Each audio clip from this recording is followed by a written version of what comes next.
Hello, Taurus. Welcome to your summer 2025 reading. My name is NiJiLL, and you have found Alchemy. Today, we're going to be doing a brief overview of your summer. We're going to re-pull the same cards for each month as we go along and build a very strong, detailed reading around those cards. But for today, we're just doing an overview. Okay, so with all that said, let us get started. Also, I wanted to mention real quick, the Taurus birthday reading is up and has been up, and that birthday reading is good from 2025 to 2026, and it just tells you 3 blessings that are coming to you during your birthday year. Okay, now let's get started. You have a mutable moon here. It says nothing is yet set in stone.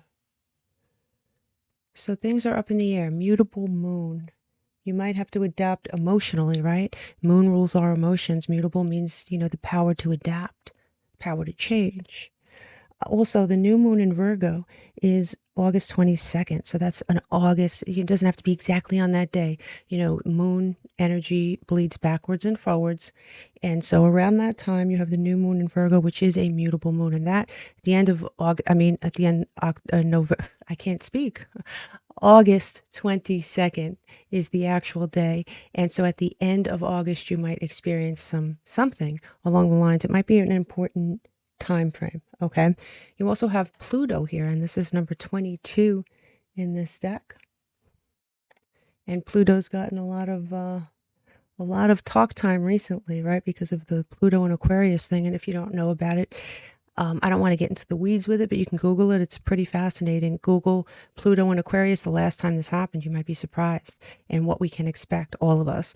But with that said, Pluto entered retrograde in May, and it's going to remain there until October 2025. And so this energy in general may expose buried truths, unexpected changes, a focus on power dynamics, perhaps some challenges that you might experience some challenges in that area. Also, for Taurians specifically, you may reflect on your career and reassessment of ambitions, right? It could be a recalibration of something.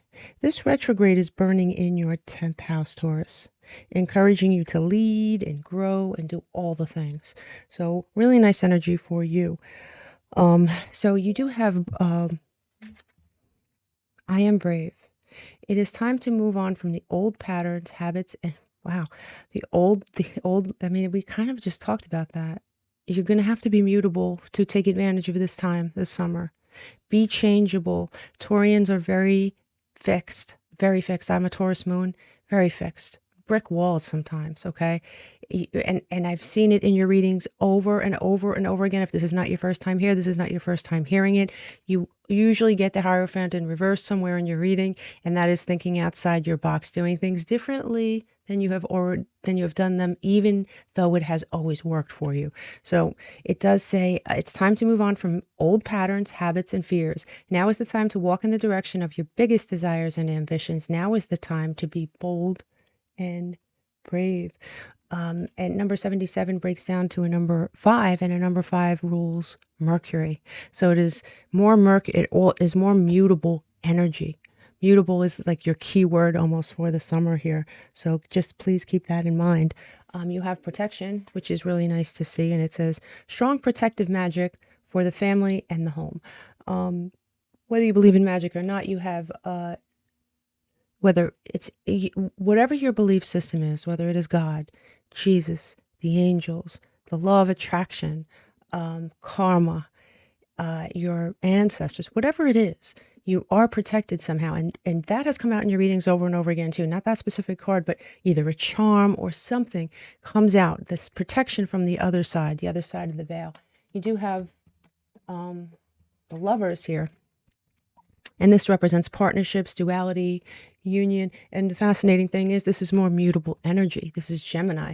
So you have Gemini and Virgo here on the table, but you have mutable energy over and over and over again. So this could represent a partnership, two people coming together, either in business, could be you and perhaps a brand new company, you, two parts of yourself coming together that have been sort of spliced by events.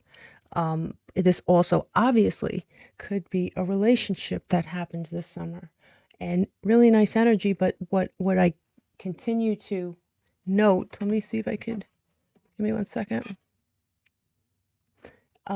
What I continue to note is the mutable energy recurring in all your overarching energy. Very interesting. So here you have your July, okay? And like I said, right before July, we're going to re-pull these cards and build a very strong reading around it, a very detailed reading. But for now, we're just sort of looking at it, just looking at it briefly, a summary of sorts. Wow, so you do have, and these two cards came in true upright manner. Some of the bigger cards, let's say, some of them might come in reverse, but I'll always turn them right side up because ultimately I take them only right side up. But I do take note of it, okay? So just so you know, these two cards did come up truly upright, and I do all the shuffling on camera. If you ever want to slow that down, you just click the gear shift emblem at the top of the screen, and you could slow it down as slow as you'd like if it's too quick for you. But, you know, all that said, you do have the 10 of Pentacles, and this is an alternative card to the first 10 of Pentacles in this deck. This is a massive deck. If a normal tarot deck is this thick, this is this thick. If you watch me shuffle, it's just gigantic. So this is an alternative card, and instead of having an astrological association, it is just represented by Earth, and that's it. And of course, it's financial stability. It's family legacy. It's long-term success. This is in the upright. This could be what you're concentrating on, or this could be what you have already achieved, okay? Some of you arrive here this summer, and some of you are enveloped in the thought about how to do so, maybe in July, and others of you already arrived. This is just, you know, an announcement of that arrival, or it came out in your reading for a reason here, Taurus. You do have, well, all right, we'll get to that in a second. You do have the 7 of Cups here, and the 7 of Cups is Scorpion energy. Could be Sun in Scorpio, could be Jupiter or Venus in Scorpio. It really depends on what book you read, to be honest with you, but it's definitely Scorpion energy no matter what, and it's choices or decisions, right? This person is presented with all these great choices. What do I choose, right? And you could be deep in thought about what avenue to take, right? For those of you who haven't found your 10 of Pentacles yet, you're faced with all these thoughts about how do I get that legacy for my children, even if you have none, right? For my future children, for my future grandchildren, how do I get that legacy?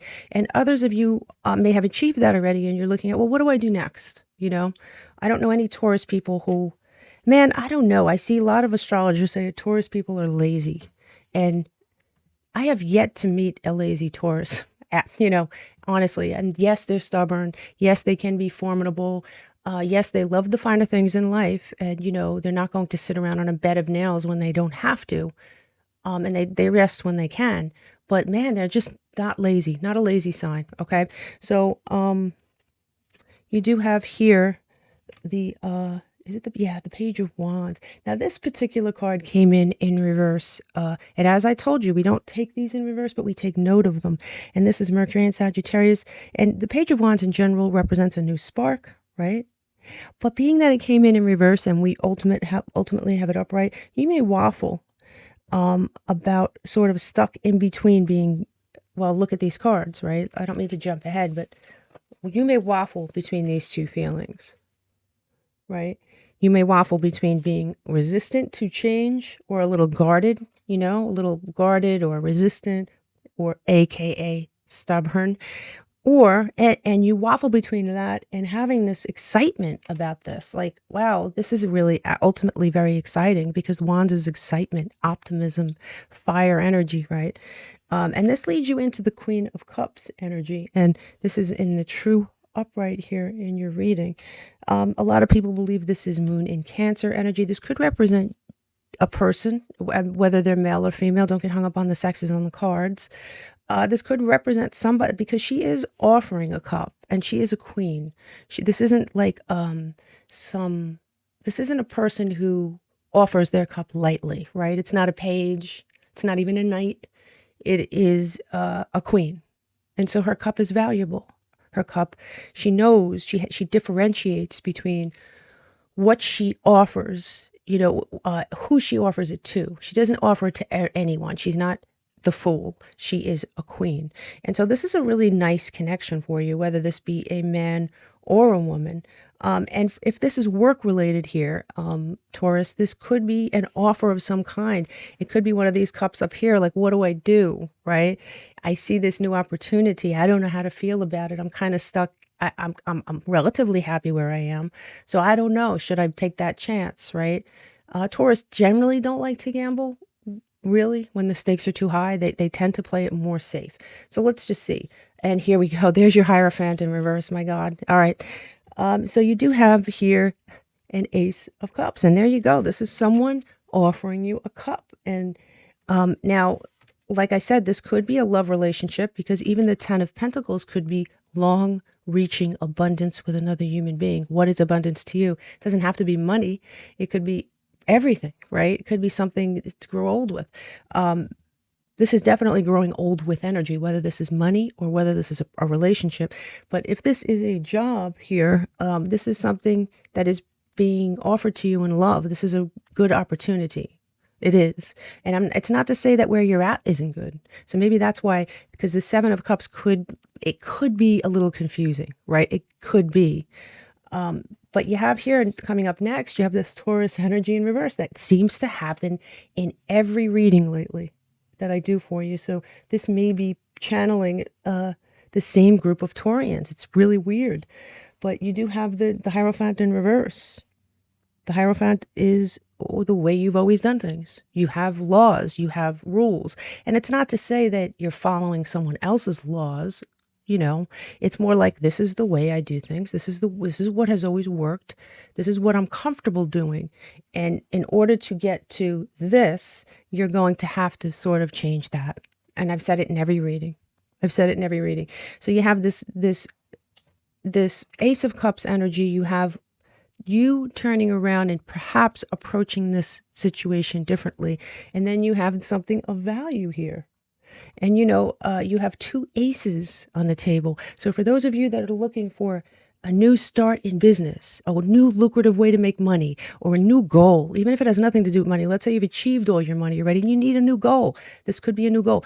Likewise, because your Ace of Cups is also present, this could very well be a relationship with the lovers there. Could be a relationship that you're being offered, and you have to figure out, are you going to be guarded about this? Are you going to be suspicious? Or perhaps, I don't know. Or you're going to have this spark and just follow it and say, you know what, I'm going to lose myself in this feeling. A lot here to digest. Now, you also in July have two number ones, right, with these two aces. And the two number ones isn't a brand new start. I mean, it doesn't take a rocket scientist, a tarot reader, or anything else. Two number ones, it's a brand new start. It's not ground zero. It's the first step towards something really nice, good stuff here, Taurus. Now, here, let me see. Here in August, you have the King of Swords. And King of Swords in this deck anyway. The King of Swords in most decks is Sun in Aquarius. But in this deck, and we do need to do that every once in a while, unfortunately. In this particular deck, he is represented just by air and fire, an air and fire combination. And where's my little, here it is. Air and fire combination. Now, he has scars on his face. I don't know if you can see that or if this will screw our thing up again. But if you really look at his face, he's scarred. And he's not attempting to hide those scars at all. I'm not going to say he's proud of his scars. And for some of you, that might be true. But he's not embarrassed of them. He's very open about them. He's like, these are the things that have happened to me to lead me into where I am today. Not all of it was pretty. Some of it was quite ugly. I carry scars from that, but I'm not going to hide them. He's rational. He's grounded. He uses logic to make decisions. But in some interpretations, especially with this particular deck and artist, is that he may not work well outside his routine, and he has a need to control things. And that sort of goes with this Hierophant in reverse, right? Anytime I really need grounded help, I will go to a Taurus. maybe a Virgo, maybe a Capricorn, because earth signs are great for these things. But Taurus would be number one on my list because they have this logical, clear-cut way, and I'm an Aquarian, so I like that. Let's not get emotional. Let's just talk facts. And so in that way, they're very good consultants in some way, in many ways. But that particular strategy here, Taurus, is not going to work in this situation. And I don't want to like beat a dead horse because it feels like I come on here every month and I say the same damn thing. So there are subtleties here pointing towards that. Okay. You do have here the 10 of, now all three of these cards, this card came in the upright. All three of them came in reverse. So that's interesting. You do have the 10 of Wands here, and this is Jupiter and Sagittarius. And so when we look at this, hold on one second. I'm telling you, this is going to drive me batshit. Just is. So hold on one second. Let me grab a different card. Hold on one second, Taurus. I'm sorry to keep you waiting. So I'm going to keep this particular card here just for that reason. Okay. Now, so with the 10 of Wands coming in reverse and then straight, what may be stressful to you, because the 10 of Wands is a high stress card, right? And when it comes in reverse, sometimes it's like, is it even worth it? Or it could be a release of stress too, but I think in this instance, it's a little different. It's like what you may perceive as stressful, you decide ultimately to take on. All right. The group of Taurus that I'm talking to decides, okay, this might be worth it. This might be worth the stress. You also have, the 6 of Wands, which is a great victory card, right?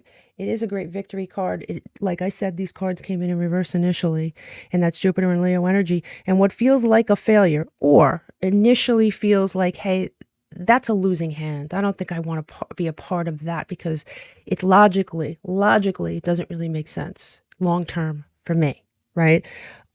But as you can see, it is in the upright ultimately. So what feels like a losing hand initially turns out not to be, or at least it turns out that you change your mind about it. Okay. You do also have the 6 of Cups coming in. Wow, 2 6s. Now the 6 of Cups is definitely Sun and Scorpio energy, and you might be tempted to let go of something, right? You might be tempted. And like with these two cards coming in reverse and then upright, it does make sense. You may be very tempted to say, you know what, this isn't worth it. It just isn't, you know. But many of you will, in the end, absolutely hold on to it. Absolutely hold on to it. You do have deception, but I do believe there is no cards of deception here. Okay. So if you look at the bottom of the card, it is temptation. And I do think that you are tempted. You've been in August, you're going to be tempted to let go of this and say, you know what, not worth it. And honestly, Taurus, logically speaking, it probably isn't. But no great things were built on logic when it comes to a relationship. And I have to tell you, even some goals that you may have may seem illogical, right? But many times, those are the very things that make us successful in the end and very happy in the end. So with your cards here, you do have, this really doesn't surprise me, you have the 7 of Wands coming in sideways. You know, my sideways cards are decisions, right? 7 of Wands, Mars and Leo energy, a decision whether to see this through. Will I persevere? Will I be like, I'm still standing and I'm going to fight for this, or will I let it go? I mean, that's kind of been a theme here, right? You do have the 5 of Cups in reverse, and as you can see in this depiction, he's staring at the cups that are spilt over. He's not recognizing, and he obviously could be a she always. This person isn't recognizing the 2 of Cups behind him. But being that this comes in reverse, I do think that there is something you're starting to turn around and look at and say, you know what? What am I missing here? I'm missing something very valuable, right? You have the Page of Pentacles coming in reverse. And pages are messengers. Ultimately, Mercury and Taurus energy. Pages are messengers. There's 2 meanings to this card. First of all, it may be lack of focus that's making you more confused and go back and forth, back and forth. I think that when a Taurus gets very focused on something, there is no stopping them. But when they have like I don't know, you know, asking other people. And when they're like that in that stage, they can waffle. And see, this could be a lack of focus, and this could be spirit telling you to acquire some focus. Figure out what you want and just do it, right? Also, pages are messengers. And so you have a message coming in, and this is earth-based energy, right? A message coming in that is not grounded in reality. And once again, I'm telling you, sometimes the best things don't appear to be grounded in reality. Sometimes they're right outside your crayon box there, for sure. Okay. Also, you have two number sixes in August, and that is entering a period of stability and harmony. You're almost there. Almost there. Now, Taurus, we will repull these months, okay, and build a very strong reading around them. But when we add the numbers up in this particular reading and we break them down, we get the number 11, which is so many things, right? 11, 11 on the clock. It's two things coming together to form one thing. It's also a cardinal number, and it is the initiator. The initiator. What do you need to initiate? With all this mercurial energy, what is it that you need to verbalize and initiate? There is something here. So I'll see you back in your I'll see you when these readings come to fruition. And in the meantime, don't forget to look at your birthday reading. I wish you all the luck, Taurus. Namaste.